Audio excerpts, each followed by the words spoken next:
অভিন্ন দেওয়ানি বিধির পক্ষে ফের জোরদার সওয়াল তসলিমা নাসরিনের। সব সভ্য দেশেই অভিন্ন দেওয়ানি বিধি রয়েছে, তাই ভারত সহ উপমহাদেশেও এক দেশ এক আইন দরকার, জোর গলায় দাবি বাংলাদেশি লেখিকা।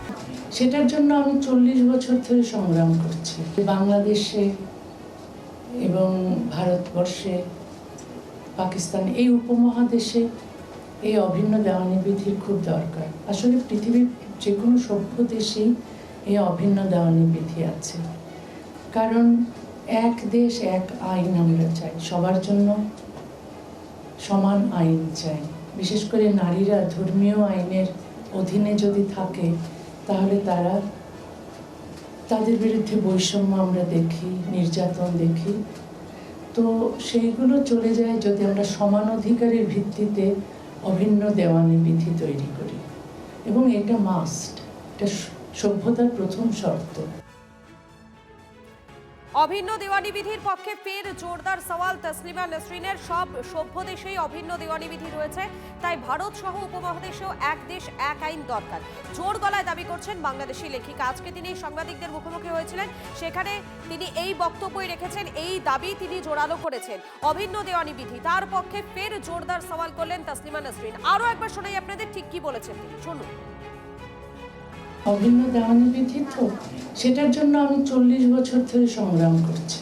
বাংলাদেশে এবং ভারতবর্ষে, পাকিস্তান, এই উপমহাদেশে এই অভিন্ন দেওয়ানি বিধির খুব দরকার। আসলে পৃথিবীর যে কোনো সভ্য দেশেই এই অভিন্ন দেওয়ানি বিধি আছে, কারণ এক দেশ এক আইন আমরা চাই, সবার জন্য সমান আইন চাই।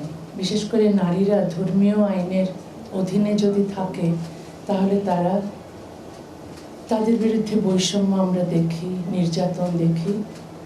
তো সেইগুলো চলে যায় যদি আমরা সমান অধিকারের ভিত্তিতে অভিন্ন দেওয়ানি বিধি তৈরি করি, এবং এটা মাস্ট, এটা সভ্যতার প্রথম শর্ত। আপনারা শুনলেন ঠিক কি বলেছেন। কিছুক্ষণ আগেই সাংবাদিকদের মুখোমুখি হয়েছেন তিনি, এবং সেই সাংবাদিকদের মুখোমুখি হয়ে অভিন্ন দেওয়ানি বিধির পক্ষে জোরদার সওয়াল করলেন তসলিমা নাসরিন। সব সভ্য দেশে অভিন্ন দেওয়ানি বিধি রয়েছে, তাই ভারত সহ উপমহাদেশেও এক দেশ এক আইন দরকার, জোর গলায় দাবি বাংলাদেশি লেখিকা। সিপিএম নেতা সুজন চক্রবর্তী রয়েছেন আমাদের সঙ্গে। সুজন বাবু, কিছুক্ষণ আগেই তসলিমা নাসরিন তিনি সাংবাদিকদের মুখোমুখি হয়েছিলেন, এবং সেখান থেকে তিনি অভিন্ন দেওয়ানি বিধির পক্ষে একটা জোরদার সওয়াল করেছেন। তিনি বলছেন সব সভ্য দেশেই অভিন্ন দেওয়ানি বিধি রয়েছে, তাই ভারত সহ উপমহাদেশেও এক দেশ এক আইন দরকার। তসলিমা নাসরিন কি বলছেন তার উত্তর দেওয়াটা কি আমার খুব সাজে? উনি যা বলছেন এই কথাটা তো আমরা শুনেছি, এটা তো বিজেপি বলছে, অনেকদিন ধরেই বলছে, দিল্লিওয়ালারা বলছে, আমাদের রাজ্যের যারা শাসক তারা তো বলছে। রাজ্যের শাসক যেই কথাটা বলছে সেই কথাটা তসলিমা নাসরিনের মুখ থেকে আর একবার শোনার মধ্য দিয়ে নতুনত্ব কিছু আছে বলে আমার মনে হয় না। এক, দুই, উনি ওনার পরামর্শটা নিশ্চয়ই যেহেতু মিলে গেছে দিল্লির বিজেপির সরকার অথবা তার দলের লোকদের কাছে দিতে পারেন। তিন, এখানেও যে কথাটা হচ্ছে গোটা ভারতবর্ষের জন্য একটা অভিন্ন আইনের কথা, কিন্তু এমনকি বিজেপিও বলছে না, এক এক রাজ্যে এক এক রকম। তসলিমা নাসরিন বোধহয় চাইছেন এই গোটা উপমহাদেশে একটা আইন। বিজেপি যা বলছে তার সঙ্গে ওনার কথাটাও মিলছে না, কারণ উনি যেটা বলছেন ওটা যে বাস্তবে সম্ভব না, তাতে বিজেপি নেতারাও বোঝে, এবং বোঝে বলেই তারা অভিন্ন বলেও আসলে অভিন্ন দেওয়ানি আইনের পক্ষে নয়। আমি অভিন্ন দেওয়ানি আইনের পক্ষে না, কেননা নানা ভাষা, নানা মত, নানা পরিধান। আমাদের ইন্ডিয়া, ভারত একটা জাতি না, নানান ভাষাভাষী, নানান অংশের মানুষ, নানান উপাচার, বিবিধের মাঝে আছে মিলন মহান, ইউনিটি ইন ডাইভার্সিটি। এই বেসিক জায়গাটা বুঝলে আমাদের কাছে জরুরি ইকুয়ালিটি, আমাদের কাছে ইউনিফর্মিটিটা জরুরি না। ইউনিফর্ম সিভিল কোডের চাইতে বেশি ইম্পর্টেন্ট হচ্ছে একটা equal right of people, equal economic right of people, equal social right of people. আমার ধারণা এটা নিশ্চয়ই ভেবে দেখতে পারেন। ধন্যবাদ আপনাকে।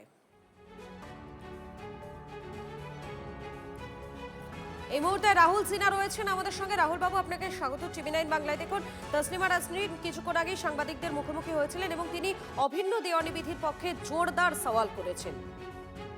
দেখুন, যে কোনো সুস্থ মস্তিষ্কের সভ্য মানুষ ধর্মের ভিত্তিতে আইন চাইবে না।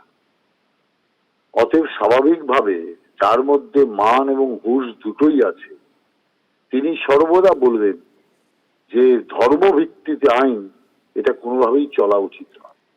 অতএব দেওয়ানি আইন এক হওয়া দরকার।